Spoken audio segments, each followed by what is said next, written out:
Jumpa lagi di Garuda Update. Assalamualaikum warahmatullahi wabarakatuh. Terungkap jika oknum Banpol bagian dari pelaku, kini dalam pengejaran pihak kepolisian. Namun sebelum lanjut di pembahasan, mohon dukung channel ini dulu ya, dengan cara menekan tombol subscribe dan lonceng notifikasinya, agar kalian tak ketinggalan berita terbaru dari channel kami. Kalau sudah, mari simak videonya dengan seksama, agar tak ada kesalahpahaman di antara kita semua. Kali ini admin akan membawakan kabar terbaru, kasus Subang mengejutkan, tentang selama ini Banpol yang kemungkinan besar bagian dari pelaku untuk menyelamatkan diri dari kasus Subang ini dan berhasil, benarkah? Seperti yang sudah kita ketahui bersama, bahwa keberadaan dari oknum Banpol yang masih menjadi misteri kasus Subang hingga saat ini.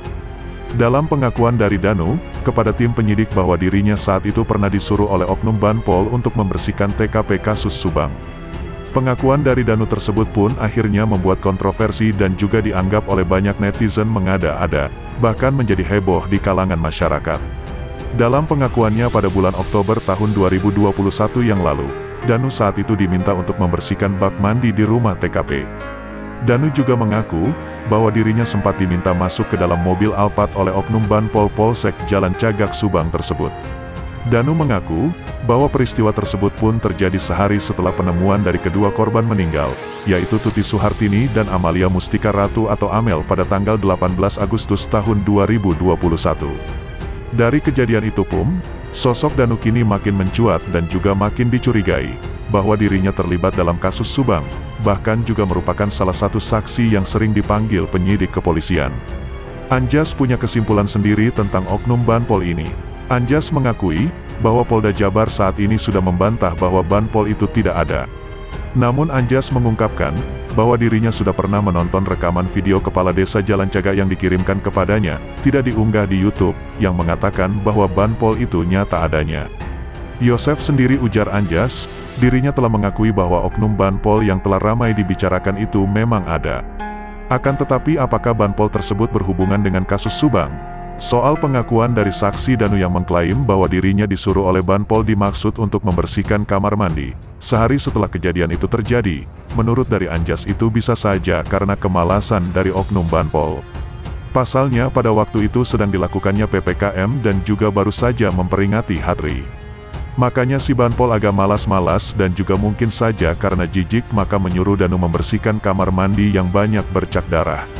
Lalu soal Danu diminta masuk ke mobil Alphard tempat ditemukannya jasad Tuti dan Amel, kata Anjas itu juga alasannya yang sama karena kemalasan dari oknum Banpol. Berdasarkan dari video kiriman dari Kades Jalan Cagak kepadanya, Anjas mengatakan bahwa malam hari di tanggal 18 Agustus tahun 2021 setelah selesai identifikasi, oknum Banpol itu disuruh atasannya untuk membawa mobil Alphard korban dari rumah TKP ke Polsek Jalan Cagak. Karena malam itu tidak adanya orang dan juga si Banpol merasa takut sendirian, makanya dengan sengaja mengajak seseorang yang ada di TKP yaitu Danu masuk ke mobil Alphard. Jika hal itu benar, menurut Anjas, sepertinya adanya ketakutan jika kasus Subang tersebut terbongkar, maka kelemahan-kelemahan dari tim penyidik Jawa Barat akan terbongkar pula. Misalnya mengenai SOP yang tidak dijalankan, kemudian juga mengenai kelemahan-kelemahan yang tidak begitu cakap dalam menyelesaikan kasusnya, ujar Anjas. Soal kesalahan, hemat Anjas itu hal yang sangatlah wajar karena setiap manusia tidak ada yang sempurna. Setiap daerah punya level kemampuan masing-masing yang berbeda. Yang penting tegas dari Anjas, jika memang adanya yang salah dalam SOP seharusnya berjiwa sangat besar saja diakui bahwa itu memang salah, daripada dibiarkan begitu saja. Anjas berpendapat bahwa isu Banpol bukanlah sesuatu hal yang fundamental dia terlibat dalam kasus Subang ini, yang dikarenakan berhubungan dengan identifikasi, bukan bagian dari pelaku. Tapi, tegas Anjas, harus diakui bahwa oknum Banpol ini melakukan kesalahan yang tidak sesuai dengan SOP karena kemalasannya tadi.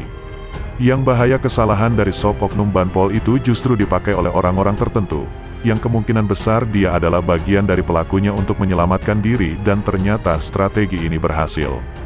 Buktinya sampai 9 bulan lebih kasus dari pembunuhan ini masih belum terungkap, karena mereka tahu banget kelemahan-kelemahan dari penyidik itu dipakai, di blow up untuk menyelamatkan mereka, kata Anjas Asmara. Sekian informasi yang dapat kami sampaikan, wassalamualaikum warahmatullahi wabarakatuh.